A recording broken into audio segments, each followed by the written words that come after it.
Well, as we speak, around 200 cars are clocking up thousands in Ks and cash for a very good cause. The Outback Car Trek covers 5,500 kilometres from Renmark in South Australia to Darwin, but there's a catch. All vehicles have to have been made no later than 1978.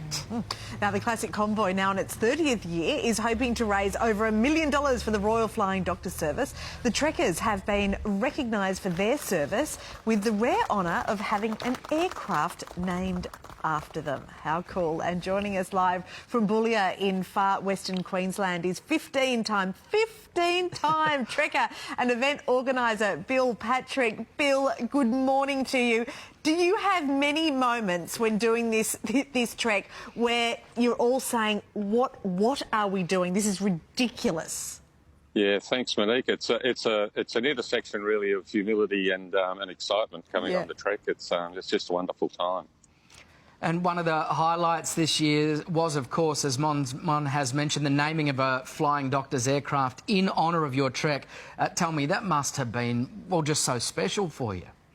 Yeah, it was a very emotional time. We had about 250 trekkers out on the other side of the road from the Birdsville pub next to the aircraft in the airport, and one of the RFDSSE directors flew up all the way from Dubbo for us to have the official naming ceremony. So a tear in everybody's eye, I think. Yeah, I love that. How terrific. And we know the Flying Doctors just do the most extraordinary job. We were talking about it last week. They've got a new Medivac plane as well. Tell us about the sort of people that you're doing the trek with. I know some people that have done it say it's the best thing they've ever done. Does it attract a type of person? Oh, look, from street sweepers to solicitors, from janitors to journalists. It's all walks of life, men and women who come along. And we've got well over 100 people this year who've done more than 25 events, and 2 people have done all 30. Wow. So it gets in your blood. It's fantastic. Incredible numbers. All the cars doing this 5,500 kilometre journey are over 40 years old. When someone breaks down, does everyone stop to help, or give me a sense, is it everyone for themselves out there? Oh, no, we're a happy family and a big family, and if I were able to turn around now, under a tree next to one of the camel stables here at Boulia is a car half up in there where they're putting a new clutch in it because it blew a clutch yesterday on the way into town. So we have a team of mechanics follow the field, and with a bit of fencing wire and a bit of gaffer tape, they can fix just about anything. Amazing what you can do. What sort of cars are they? They actually look like they're in pretty good nick. Oh, yeah, they spend a lot of money on the cars. They're treasured possessions. There's a lot of Holdens and Fords, as you might appreciate, but also a lot of Dodges. There's quite a few Mustangs, for example.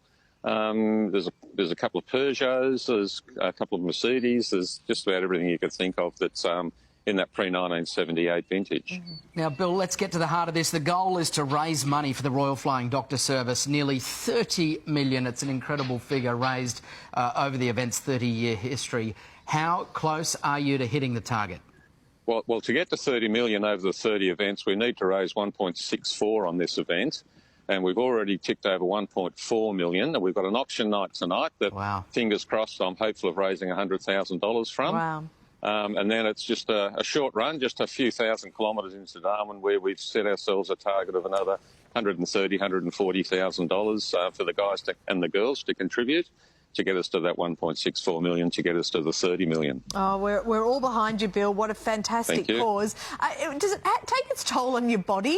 What are you eating along the way? Give us some of those kind of practicalities. Oh, look, one of my KPIs, I think, is to make sure everyone puts on 5 kilos whilst they're away. KPI.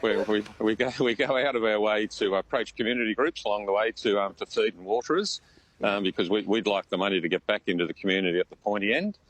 So and that money's used from anything like lights for tennis courts in the middle of nowhere to shade cloth for kids' schools to all the things that people in the bush of necessity do without, because they're so far away from what we would consider to be basic and essential services. Yeah, well, Bill, what a fantastic thing that you're doing. Please give the rest of the team all of our love. And you take a mean selfie, by the way.